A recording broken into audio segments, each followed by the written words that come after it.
So, welcome to our today's lecture. Today, we will be discussing mechanical transmission of power.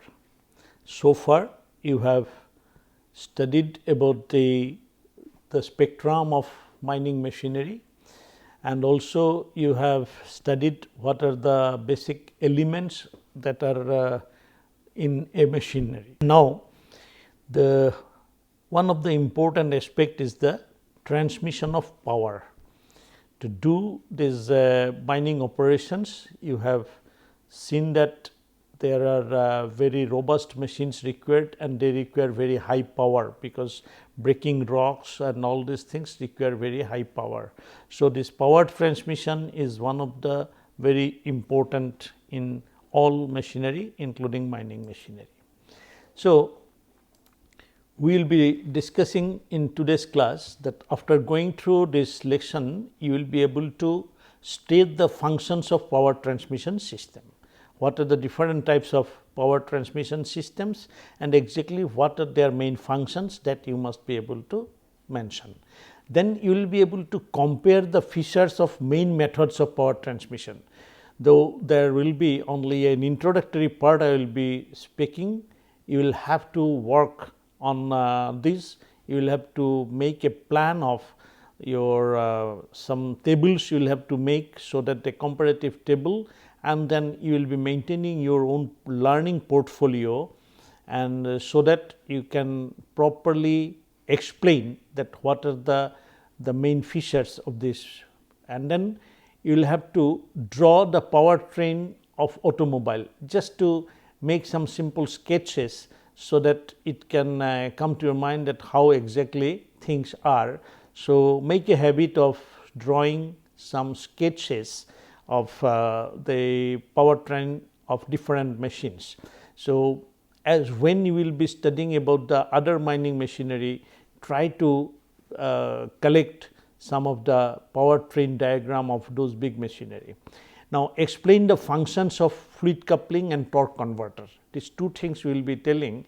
In our last class, we said about a coupling and clutch, but that is they are the machine elements, but how and why this fluid coupling and torque converters are required, very briefly I will be telling, and I will be giving reference to some of the YouTube, where you can exactly see and learn yourself.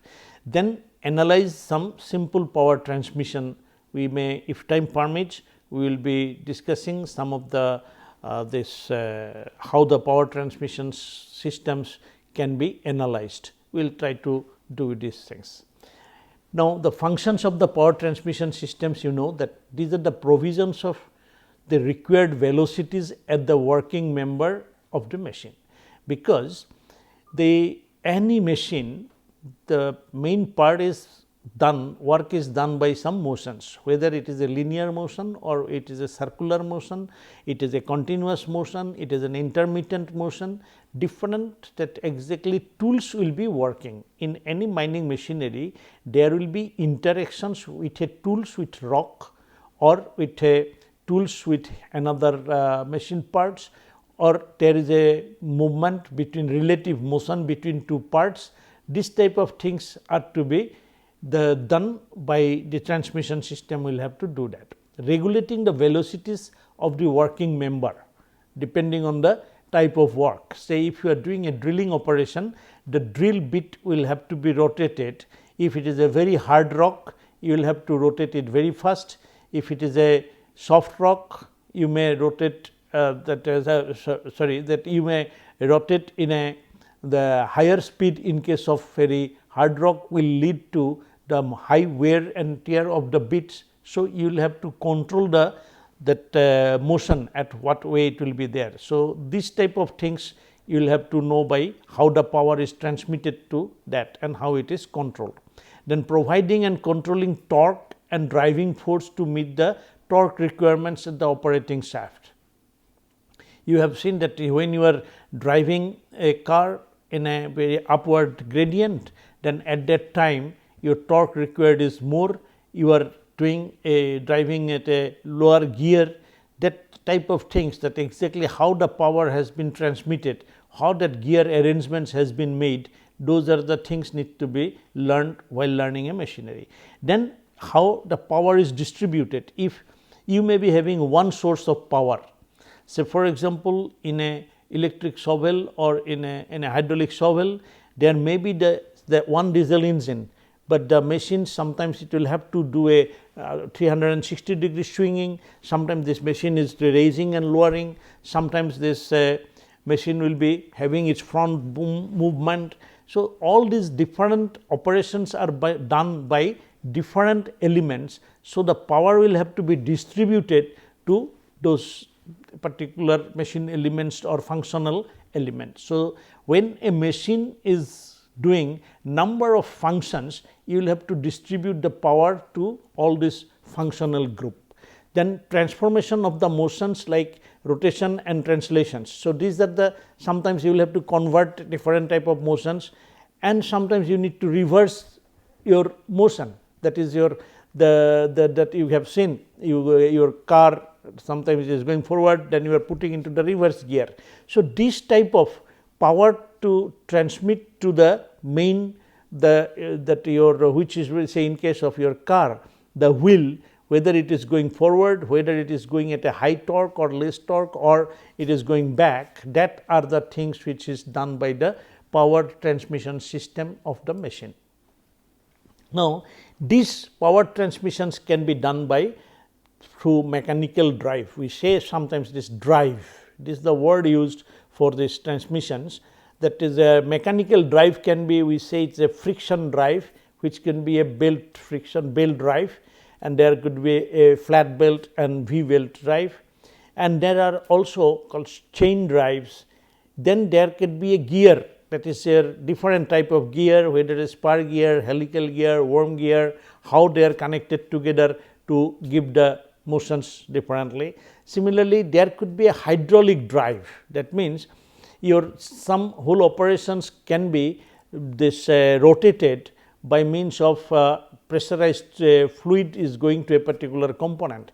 It can be converted from your rotary motions, you are driving a pump and then the fluid is going and then moving a piston up and down, and then you can just exactly work how it is a conversion of this power. Similarly, it can be sometimes done by pneumatic, that is by compressed air you can drive the machines. So, earlier days this compressed air were the only solution when you are working in a underground coal mine, where these coal dusts they become, when air and coal dust mixtures is highly explosives.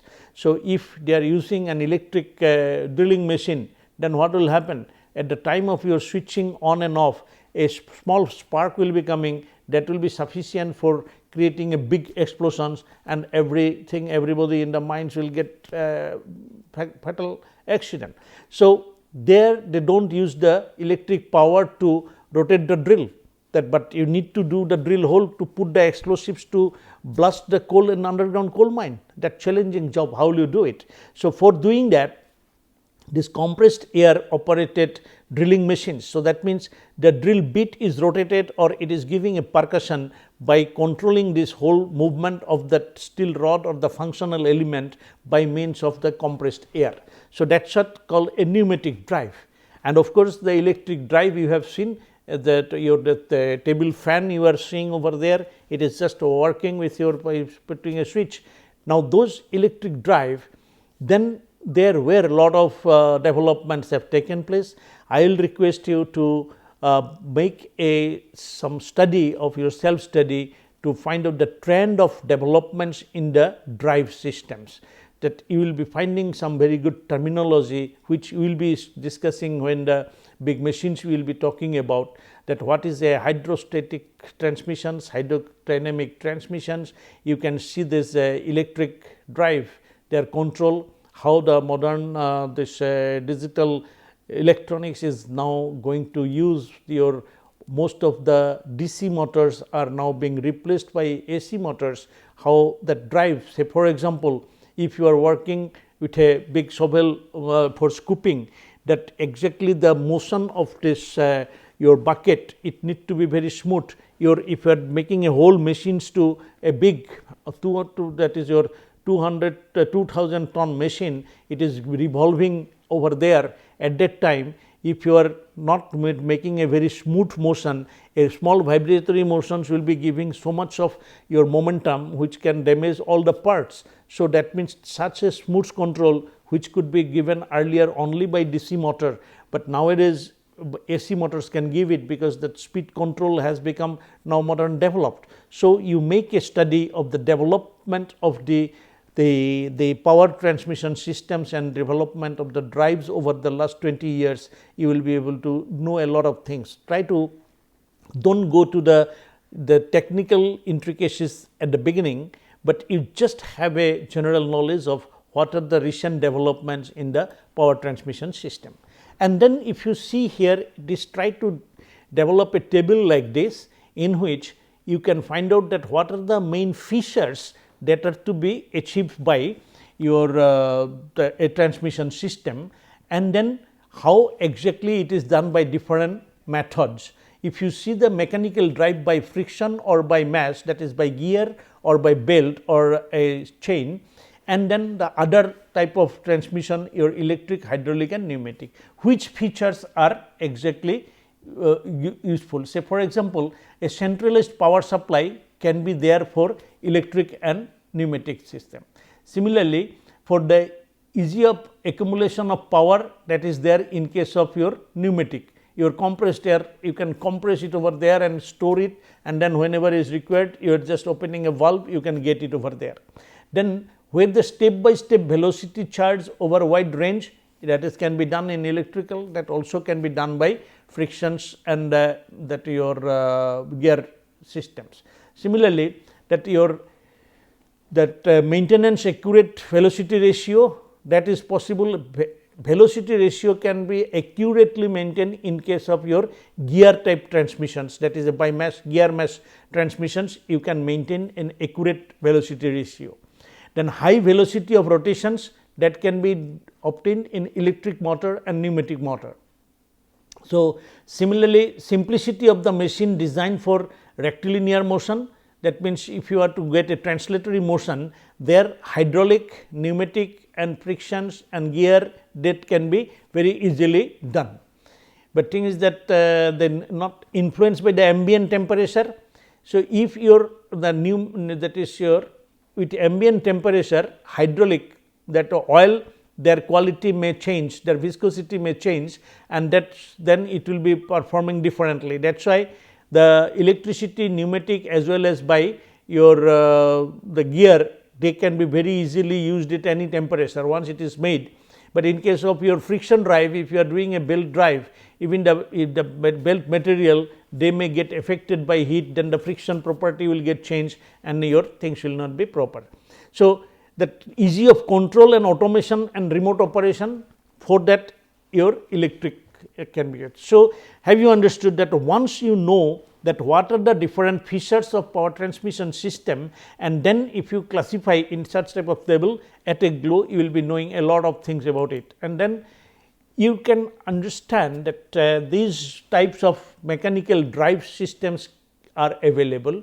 A friction drive, that is two wheels, when the two gears are if they are connected, if the wheel, one wheel is and then other wheel is connected together, because of the frictions there will be the power transmissions will take place. So, you can have these are the different type of mechanical drives available, like a flexible spline friction drive, reversible variable speed friction drives, then the belt drives, which is very common. You can see in any the car, you might see that a V belts are there for driving the fans for cooling and all, it is taken from there.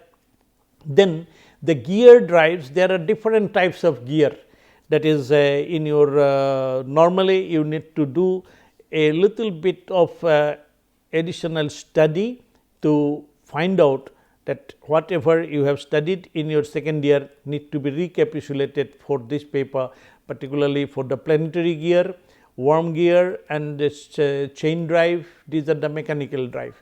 Now, you can see that this worm and worm drive is where a very high ratio of reduction is necessary, speed reductions. You can use this worm gear. So, particularly in case of your some of the machines control, like say for example, in a shovel, your whole that boom need to be raised and lowered. Now, that if the boom is to be raised or lowered at a very slow speed, and then the whole drive motors and things will be always running at a very high RPM. From there, to reduce it, so that boom can be raised and lowered, there we can use worm and wormhole. Similarly, this planetary gear has got a lot of use. You can you will be discussing also the epicyclic gear, that this type of gear systems are very, very important. Now, coming to the powertrain or a power plant, that is where your that how from the source it is going to the your using. Say for example, when your wheel is to work, that means your the power ultimately is going to get used as a frictions with the overcoming the frictions of the road surface. In a ship, when it is moving, it is exactly the whole power, it is interacting with the water. When you would think of the aviations, the propeller, and that in the that aeroplane, it is just with the air. So, that means whole the power which generated from the engine, it is going ultimately to the road surface or the water or to the air. So, that the whole components which are there, it includes from the engine, the transmission system, drive shaft, there will be a differential, there is a final drive. Final drive, the way it is ultimately going to the main end users of the machines. Now, this you know about differential is that in a car, your the two tire, when you are taking a turn, at the time of turning, your the outer the wheel and the inner wheel, if they are running at the same speed, then exactly they cannot, because in a when they are taking a turn, outer wheel is taking a longer path, then this is taking a less path. So, this to be adjusted over there, and that is why you might have seen all trucks, cars at the back there is a differential. So, we need to understand about how these things works. Similarly, in a power transmission system, most important is their clutch and coupling. Now, what you have seen in your car, that is a clutch is used for changing gears. Now, what they do exactly, the temporary connection between two rotating shaft. If there are in a gearbox, there is a gear train. In the gear trains, they have got the different matching gear. That means the depending on the your torque requirement. If your high torque is required, you will be taking a that is it will have to run at a slow speed. So, for that, connecting these two shafts while the machine is running, that means a temporary connections making and breaking done by clutch. But coupling is a permanent thing, that means when they are rotating at that time, they cannot get that open. While they are in operations, it cannot be disengaged, they will have to be always engaged. That is the difference of your clutch and coupling.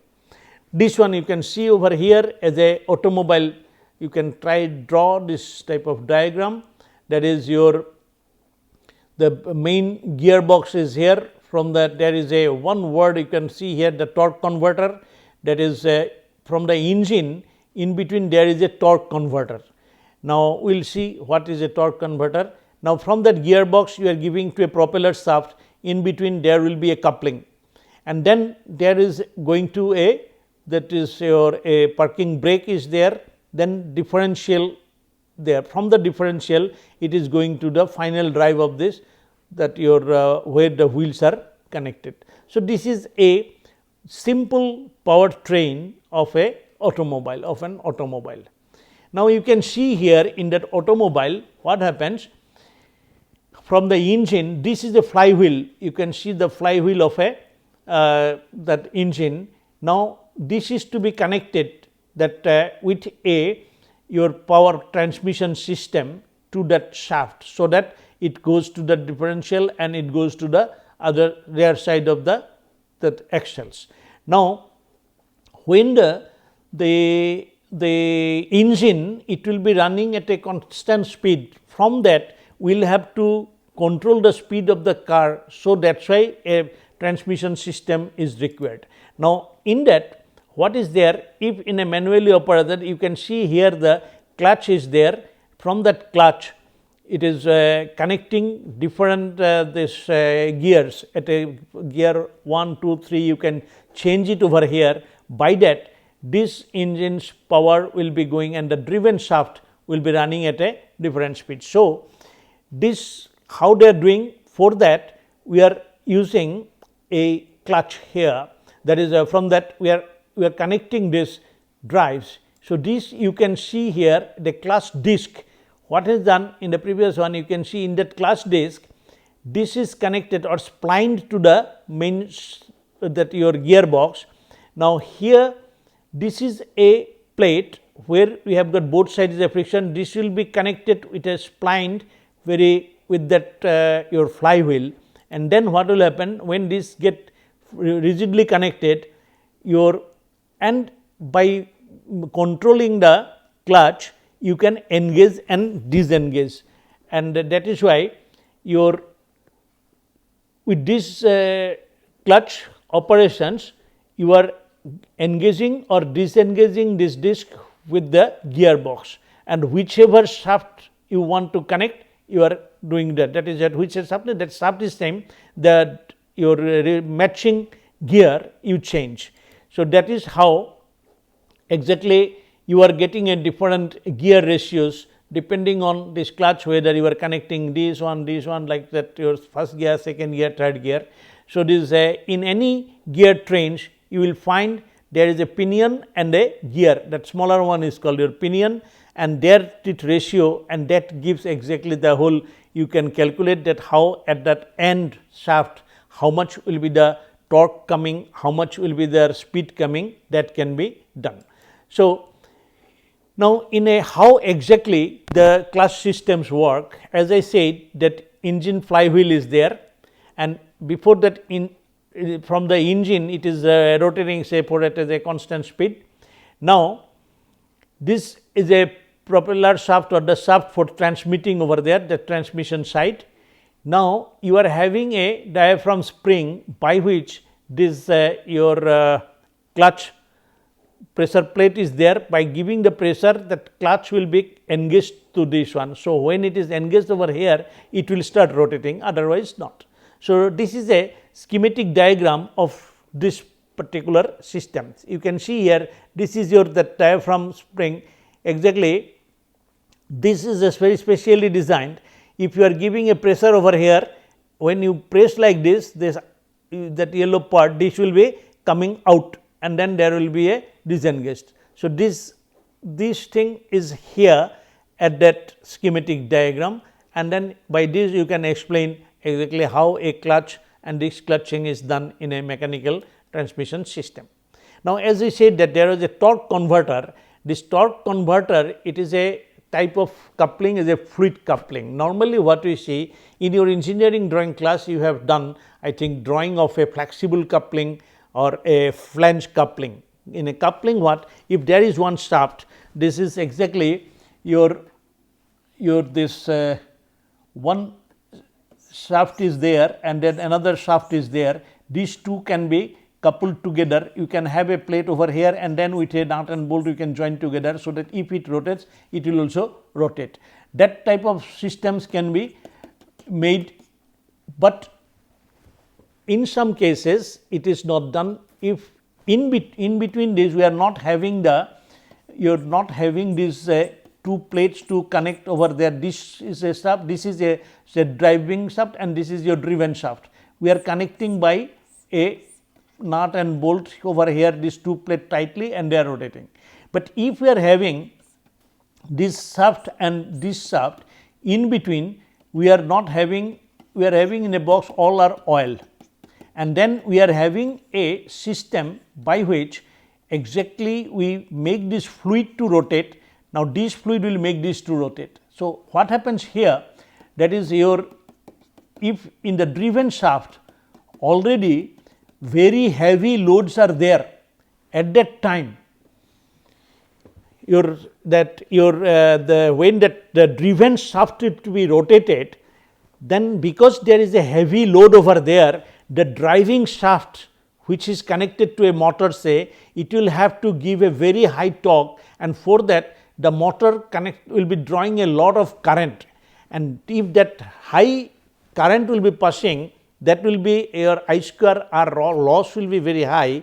As a result, there will be a that you will get the motor get damaged. So, that is why what is done, if the driven shaft is starts slowly moving first and then it takes the full load, and to do that system in between there is a coupling called fluid coupling. Now, the fluid coupling is a device which we can use like this. We are having a driving side and we are having the driven side here. So, there is in between these two boxes there are the fluids. Now, when this fluid will be rotating, that when it is going over here, then there are these impeller, these blades are there, these blades will start rotating and then the fluid will be passing through it. So, as a result, the in between the fluid will come, and that is exactly in between we are keeping a stator by which the fluid will be thrown from here and then it is rotating and again it will come back over here. Like that, the fluid will slowly getting a high speed over here. It is something like your fluid coupling is, if you are having a table fan and just in front of it you keep another table fan, then if you make the other fan on, then the opposite fan also blades will be started rotating, because the air in between they starts rotating. So, that same principle is used over here. So, now there is a, if this the torque converter, it is exactly from here we are getting a accelerated speed. You can have a whatever the torque required for your changing the depending on to the load requirement you can do with this. So, that is how a torque converter is used. So, now the basic characteristics that is essential for design of any transmission system. Say for example, your output power is P2, then your angular speed of that is given as a omega 2, and that will have to be rotated at a speed say n2. Then the speed ratio, it is there by n2 by n1, and then the efficiency of the system is given by the ratio of the your power input and the power output. So, now in case of your the multi-stage transmission, the overall efficiency is the product of efficiencies of each constituents of the kinematic parts. So, there could be number of times that different things get rotated. So, their efficiencies get multiplied. Now, this another thing is your the peripheral circumferential speed of a driven system, driven member, that we can find out if we know the angular speeds and the shaft diameter. From there you can find it out. So, if the shaft radius is given, from that if your power is known, and then you can find out the velocity. So, whenever you are going to get any machines, there by from the dimensions of the diameters and things and the engine parameters, you can start finding out, and you can find out this what is the turning or driving force. Okay. So, this that the power can be found out if you know that your driving force is given, then with the velocity you can find out how much is the power. So, that power is related to your the total driving force, and then which is depending on this 2 pi r n by 60, by this you can get, and then the torque which is available, it can be calculated out by this formula. So, during a power transmission, there are number of losses or the energy that is driven shaft, and the power is always less than the driving power. That is why that is whenever you are to determine what will be the motor power. So, for example, this type of analysis you will be doing when we will be studying about the conveyor belt drive. That conveyor belt, the total material to carry, how much power will be required, then the motor power requirement depending on this efficiency of the motor, how much energy is getting lost, you will have to do it over there. So, this type of analysis will be carried out. So, you can formulate, you will be solving such type of problems, that if you are having an electric motor, then we are having a gearbox, and from that gearbox you are taking by a chain drive, and then this from that chain drive we are driving another motor. Now, at this end, what will be the torque coming, and then to get how much will be that velocity requirement, and then for a given that your efficiency, what will be the motor power. Such type of analysis can be done as a while you will be learning mining machinery. So, I request you to do a simple problem like this. You take any values in between, say there you are giving a tangential force of the sprocket, we are giving a 3.91 kilonewton, and the number of teeth is 12, and the peripheral speed is 1 meter per second, and the same pitch is given 125 millimeter. Now, you can find out exactly what will be the your power requirement in the motor. Now, this type of problem, of course, today I am just introducing it. While you are going to study different machines systems like the conveyor belt drive or the chain drive or the crawler drive, there you will have to do this work. So, you try to solve these problems of how the power transmissions will be carried out. We will be coming back to this discussions or calculations of the power requirement of the drive motor for different type of power transmissions like your belt drive or by the chain drive or that a crawler drive. Exactly where in case of your belt drive, it is from a friction between the conveyor belt and the steel drum, and in case of your crawler, there will be sprockets. On that sprocket the chain will be moving. So, that how those drives are given, there we will be doing in our subsequent classes these things. Today we will stop it here. So, what you have learned so far is the basics of mechanical drive systems. They are very briefly discussed. You will have to learn from the YouTube videos that how exactly things work, and then we will be turning to our learning for analyzing to explain the operations or for selection of machinery. So, that power transmissions will have to be known for, say for example, if you want to select a conveyor belt for taking say 10,000 ton of coal carrying per hour on a conveyor belt, then to drive that belt, what should be the motor power, that we will have to calculate, and that type of analysis we will do in our subsequent classes on the transportation machinery and things like that. So, with this, and I request you to go through some of the videos where you can see the clutch, where you can see the how a fluid coupling works, how a chain and sprocket work. You can easily make your things and start exactly writing down the explaining how things work. Another thing also I suggest as a learning strategy, please go through that how stuff work, and in that how stuff work videos and descriptions you will be able to exactly update your knowledge about the machines, and then when you will be doing some small design calculations, it will be very easy for you to learn this subject. So, thank you very much.